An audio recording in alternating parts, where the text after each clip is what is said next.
Hello, this is John Allchin. We're at the Hogue Range on a beautiful day. We're going to do a little instruction on rimfire shooting. I've got a couple of students here. Kaylee's my daughter, Kaylee Allchin. I have Tobin Shea.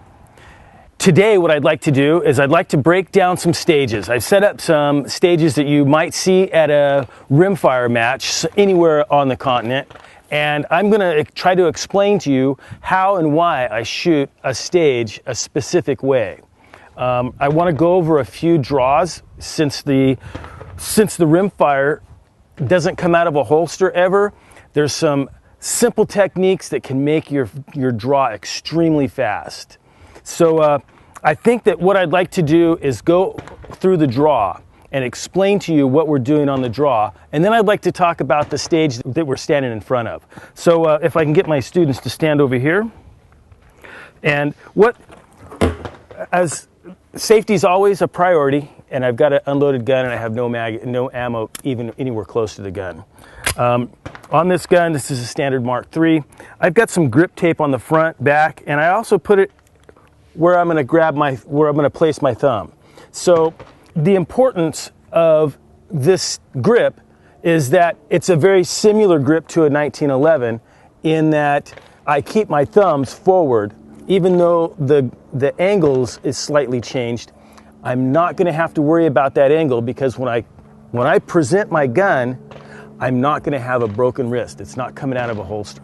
So, and by that I mean when the gun, I get a sight picture of where I want my first target to be, and then I come back to my start plate. I just carry the gun. The wrists never break, the elbows never break. I'm just rotating my shoulders. I want my primary eye looking at the target. So that's where my focus is. So my focus is on that target, and then I get ready, point the gun here, buzzer goes off, I'm going to pick up that target. So it doesn't matter if you have a tube type or a single lens scope, your dot's going to always be in the same location when you present it, as long as you don't break your wrists or bend your elbows. So again, target acquisition, start position, buzzer goes off, I find the target. I'm all right on it, and the dot is right there. So what we're going to have you two do is go ahead and practice that. And let me give them a dot so they can see what they're doing. Go right ahead, grab the gun, and another thing that you're going to want to look at is you're going to want to look at the most difficult target on the stage, and that's the target that you're going to want to line up on. So when you get lined up on on this particular stage, the toughest shot is going to be the stop plate, the little red plate in the middle. So you want to line up on the gun, and then rotate your hips over to the first plate that you're going to shoot. Go right ahead. The first plate that you're going to shoot is going to be that one right there. And now, as long as you don't break your wrists or your elbows, that is perfect. So when you bring your gun up, you're always going to have a dot. You never have to hunt for it.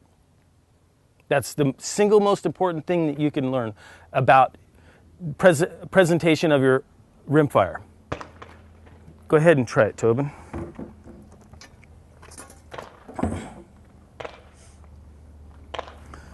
So again, you're going to line up on the toughest shot. Now rotate your body to your start plate, and what you've just done is you've carried your gun down almost twice as far as you actually have to, because your gun can be at this plane. So instead of bringing your gun at this plane, you're now going to have to bring your gun up at a greater angle. So try to concentrate when they place that starting spot on the field. Try to aim just over the top of it, not down below it. So go right ahead.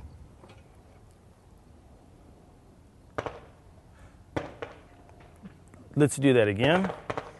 Okay, now what I want you to do is, instead of just taking your torso and pointing at that plate, this is where you're going to be, that's where you're going to stop. Now rotate your whole body from the waist up. You want to bend at the knees. That's better. That's better. Now you're ready to shoot that target. You've taken, this is the most comfortable position on the range. and now you've taken and made that the most comfortable position on the range. And so when you get back to that target, you're already going to be lined up with it. So now you're just going to rotate at the hips, bend at the knees, rotate at the hips, and finish this array. Go ahead and open that gun and set it down. And I'd like to now explain the array. So what we've got here is we've got a no advantage array of targets.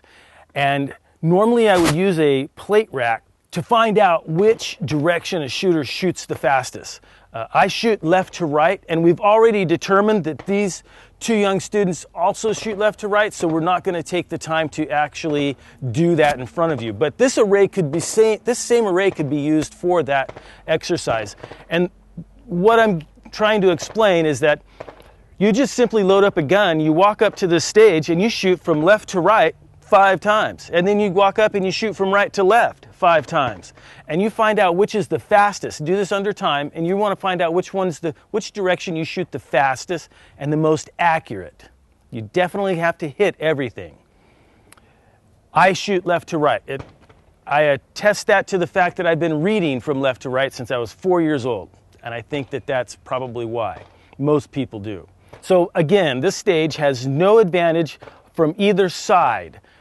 You could consider the first target directly in front of the start plate an easy target, but it's going to be an easy target on your way by.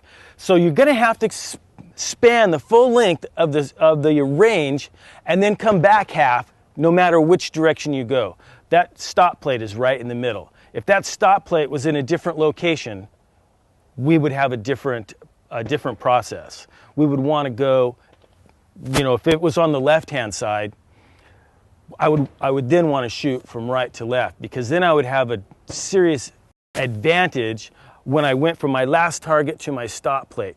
Now I've taken and shortened up the distance that I'll swing to the stop. Does that make sense? Yep. Cool. So let's go take a look at another stage, and let me explain to you why I would shoot that the way I would.